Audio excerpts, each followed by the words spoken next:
What's going on everyone, and welcome back to another video. My name is Soman and today's analysis video is going to be about the Premier League game between Liverpool and Manchester United.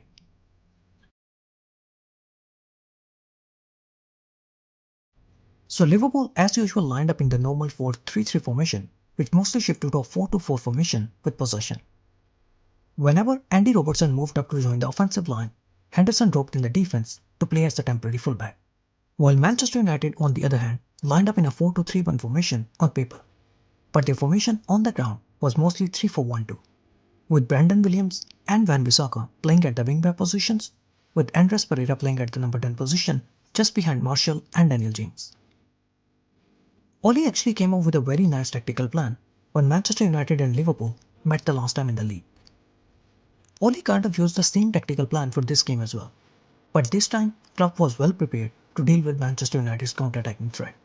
So in order to understand the tactical changes that Klopp made in this game to neutralize Manchester United's counter-attack, first let's do a quick recap of what happened when the two teams met the last time. Liverpool's fullbacks are a big part of their gameplay.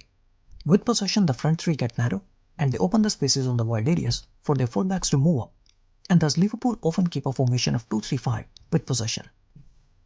This is what Liverpool did the last time, and Manchester United tried to counter it with the 3-4-1-2 formation. Manchester United were able to create 1v1s all over the ground defensively. And whenever the Liverpool fullbacks moved up to join the front line, Manchester United tried to exploit the wide areas on transitions by playing first-time passes for Rashford and Daniel James. Ole decided to use the same setup and tactical approach for this game as well.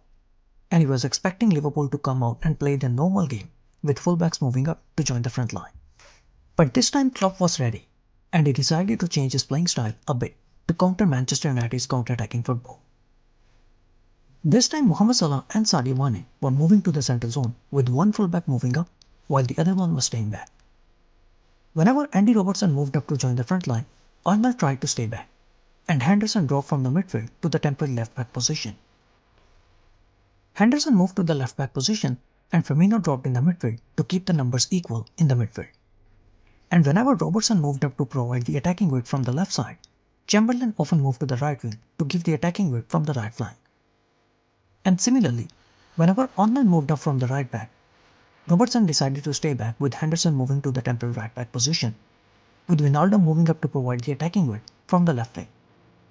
This way, Liverpool were able to keep a 4-4 formation with possession. And most importantly, they always had a back four, and thus there were no wide spaces for Manchester United to exploit on the counterattacks. Andy Robertson has moved up and Henderson has dropped at the temporary left-back position, one fullback moving up with one staying back. Robertson is moving up from the left side and Arnold is staying back to ensure that Liverpool don't leave any spaces on transitions. Since Arnold is not moving up, so Chamberlain is providing the attacking weight from the right flank. Now this time Arnold has moved up and Henderson drops to the right back position with Robertson staying back to keep a back four. This time Arnold moves up and Robertson stays back. And since the left back hasn't moved up, so just like Chamberlain in the previous example, this time Wijnaldum moves up to the left wing to give the attacking weight. By moving one fullback up and by dropping Henderson in the defense to replace that higher fullback, Liverpool were able to eliminate the wide spaces which Manchester United mainly tried to attack when the two teams last met. Whenever Liverpool tried to build their play from the back, Manchester United tried to press them using their front three and the two wing-backs. This left Matic and Fred in a 2v2 position against Chamberlain and Wijnaldum in the midfield. But whenever Firmino tried to drop in the midfield, it became 3v2 for Liverpool.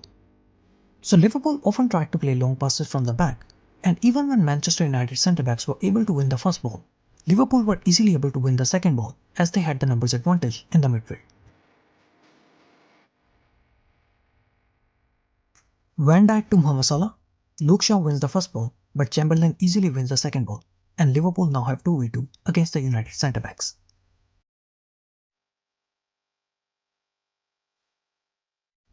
Once again, Harry Maguire wins the first ball, and Liverpool easily win the second ball.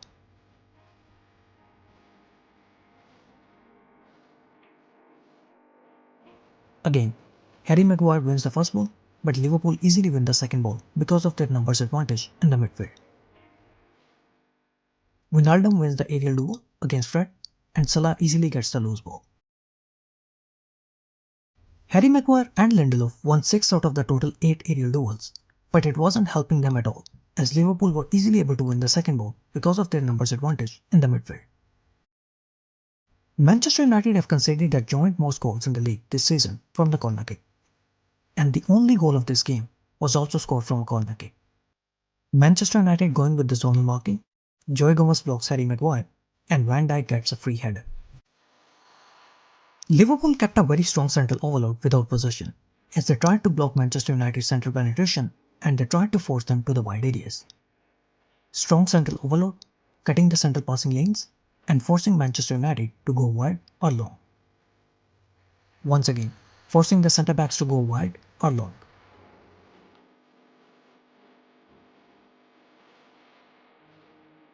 Manchester United centre backs did a very good job of finding these wide players by playing long passes from the back. Because of Liverpool's strong central overload, most of Manchester United's attacks in this game actually came from the wide areas.